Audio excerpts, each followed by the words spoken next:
The ಸಮಸ್ಯೆ ಇರಬೇಕಾದ್ರೆ when they walk into Shreya hearing clinic ಯಾವ ಥರದ ಎಕ್ವಿಪ್ಮೆಂಟ್ಸ್ ಇದೆ and how are they taken care of?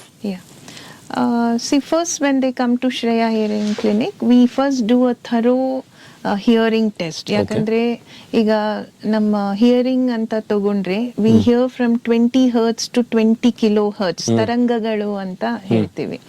So ಒಬ್ಬೊಬ್ರಿಗೆ ಫಿಂಗರ್ ಪ್ರಿಂಟ್ ತರ ಈ ತರಂಗಗಳು ಡಿಫ್ರೆಂಟ್ ರೀತಿನಲ್ಲಿ ಅಫೆಕ್ಟ್ ಆಗಿರುತ್ತೆ. ಸೊ ಅದಕ್ಕೆ problem is very individual.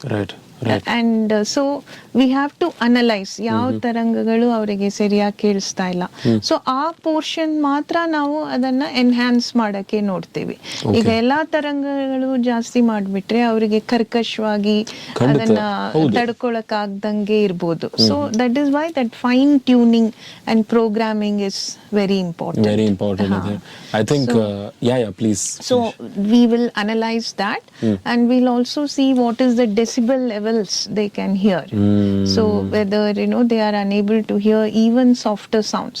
Most people can hear the louder sounds like aeroplane agli, ಈಗ ಟ್ರಾಫಿಕ್ ಆಗ್ಲಿ, ಆ ಶಬ್ದಕ್ಕೆಲ್ಲ ಅವರಿಗೆ ಏನು ತೊಂದರೆ ಇರಲ್ಲ. ಈಗ ಪಿಸು ಮಾತು ಅಂತ ಹೇಳ್ತೀವಲ್ಲ, ಸೊ ಅಂತ ಸಾಫ್ಟ್ ಸೌಂಡ್ಸ್ ಅಥವಾ ನಾರ್ಮಲ್ ಆಗಿ ಈಗ ನಾವು ಕಾನ್ವರ್ಸ್ ಮಾಡುವಾಗ we are conversing around 50-55 decibels. So ಈ ಒಂದು ಆಂಪ್ಲಿಟ್ಯೂಡ್ ಇದೆಯಲ್ಲ, ಡೆಸಿಬಲ್ ಲೆವೆಲ್ ಅವ್ರಿಗೆ ಕೇಳದಲ್ಲೇ ಇರ್ಬೋದು.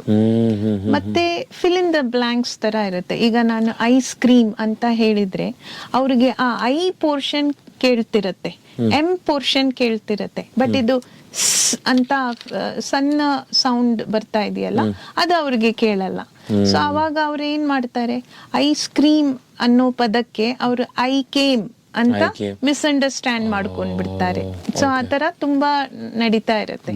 So life becomes like a fill in the blanks. Correct. Your mind gets into solving that.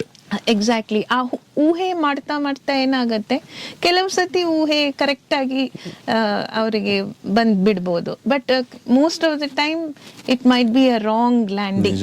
So ಆ ಟೈಮಲ್ಲಿ ಅವರಿಗೆ ನೀವೇನೋ ಒಂದು ಕೇಳ್ತಾ ಇದ್ರೆ ಅವ್ರು ಬೇರೆ ಏನೋ ಉತ್ತರ ಕೊಡ್ತಿರ್ತಾರೆ. So this is the major issue. So we need to first analyse that and accordingly we will suggest different hearing aids. Hearing. Yeah.